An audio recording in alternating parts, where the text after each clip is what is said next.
இந்த அனிருத்துடைய டேட்டு பலருக்கும் கிடைக்காம இருக்கு. அனிருத் ரொம்ப டிலே பண்ணுறாரு. அனிருத்துக்கு ஒரு ஆல்டர்னேட்டிவாக அதே மாதிரி டைப்பில் பண்ணக்கூடிய ஒருத்தரை கொண்டு வரணும்னு நினைக்கிறாங்க. பட் அவங்களாம் அவங்க வந்து ரெக்கமெண்ட் பண்ணுறாங்க அப்படின்னா ஒரு படம் கூட ரிலீஸ் ஆகாத ஒரு மியூசிக் டேரக்டருக்கு 8 படம் கமிட் ஆயிருக்கு அப்படிங்கும் போது இது பின்னாடி இப்போ வேலை செய்யுது. இப்போ சமீபத்தில் சாம்சிஎஸ் ஒரு இன்டர்வியூ கொடுத்து அது பெரிய வைரலாக போச்சு. சாம்சிஎஸ் இன்டர்வியூ கொடுத்தாரு. அதில் அந்த இன்டர்வியூவில் சொல்கிறாரு, ஒரு தயாரிப்பாளர் வந்து உங்களுக்கு பிஆர் டீம் வச்சு நீங்கள் மூவ் பண்ணலையா உங்களுக்கு அப்படின்னு கேட்குறாரு. இல்லை சார், எனக்கு பிஆர் டீம்லாம் கிடையாது அப்படின்னு நான் சொன்னேன். ஆனால் வந்து அனிருத்துக்கு இது சாயபிக்கு பிஆர் டீம் இருக்கா அப்படிங்கிற மாதிரி மீம்ஸ்லாம் போடுறாங்க அப்படின்னு அவர்கிட்ட கேட்குறப்ப, இல்லை அது எனக்கு தெரியாது, சாயபிங்கர் திறமையாக தான் வர்றாரு அப்படிங்கிற மாதிரி அவர் ஒரு விஷயத்தை சொல்கிறார்.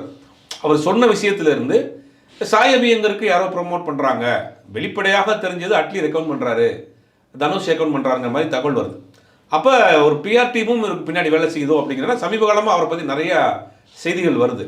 பாசிட்டிவாக செய்திகள் வருது. நிறையா அப்படி பண்ணுறாரு இப்படி பண்ணுறாரு அப்படிங்கிற மாதிரி தொடர்ந்து செய்திகள் போகிறப்ப ஒரு பிஆர் டீமை வச்சு பண்ணுறாருங்கிற ஒரு சந்தேகம் வலுவாகவே இருக்குது. அது படம் என்ன தான் நீங்கள் பிஆர் டீம் வச்சு பண்ணாலும் படம் வந்த பிறகு அவருடைய ஒர்க்கை பார்த்து தெரிஞ்சிடும். இப்போ ரெட்ரோ படம் வந்துச்சு. ரெட்ரோ படம் வந்து நிறைய கமர்ஷியலாக கலவையான விமர்சனமாக இருந்தாலும் அந்த படத்தில் மியூசிக்காக இருக்கட்டும், ரீர்கார்டிங் இருக்கட்டும், சந்தோஷ் நாராயணுக்கு ஒரு பெரிய பேர் கிடைச்சிது. அப்போ நீங்கள் அந்த ஒரு மியூசிக் டேரக்டர் படம் வர்றப்ப அவருடைய திறமை என்ன, அவர் என்ன பண்ணியிருக்காருங்கிறது எத்தனை பிஆர் டீம் வச்சாலும் ஒன்றும் பண்ண முடியாது, கண்டிப்பாக தெரிஞ்சிடும்.